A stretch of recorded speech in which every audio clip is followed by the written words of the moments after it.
Rodney මිහිරයි දෙන්න එකතු වෙනවා කියන්නේ හරි මිහිරක් එතන තියෙනවා. මොනවා ශේෂ්ත්‍රේ බොහෝ අය කතා කරන දේ අපි දැන් මේ කැමරාවෙන් එපිට ජීවිතය ගැන කතා කරමින් හිටියේ.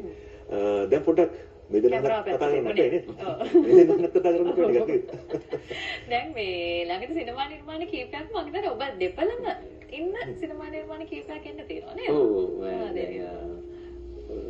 ඉදිරියට දේවල් අපි කතා කරමු. දැන් 2026 අලුත් අවුරුද්ද ලබනකොට මම හිතන්නේ අපේ වැඩ කරපු චිත්‍රපට කීපයක් යනවා. විශේෂයෙන් ප්‍රියන්ත කොළඹගේ මහත්මයාගේ එයා අධ්‍යක්ෂණය කරපු සිහින සවාරිය නේ. සිහින සවාරිය. අපි දෙන්නම එකට ඒ වගේම අභීත කියලා චිත්‍රපටියකුත් ඉදිරියේ දින එක අපි දෙන්නට අමතරව මහේන්ද්‍ර එතකොට ඉසුරු ලොකු එක්ලියේ තව කවුද ගොඩක් දෙනෙක් කියන්නේ විශාල පිරිසක් ඉන්නවා. විශාල පිරිසක් ඉන්නවා. ඒක අභීත ශ්‍රුති ප්‍රභා කියන තරුණ අධ්‍යක්ෂකවරයෙක්ගේ චිත්‍රපටයක්.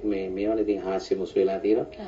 සිහින සවාරියෙත් එහෙමයි. ඊළඟට මම වැඩ කරපු තව ෆිල්ම් එකක් අත්පුඩි කියලා. ඒක පුංචි දරුවන් වෙනුවෙන් එන හොඳ හරි ලස්සන ආදර්ශවත් හාස්‍ය කතාවක්. සූර්ය අමරසේකර සහ රෝස් ආන්ජලෝ අමරසේකර තාත්තයි පුතයි ඩිරෙක්ට් කරේ.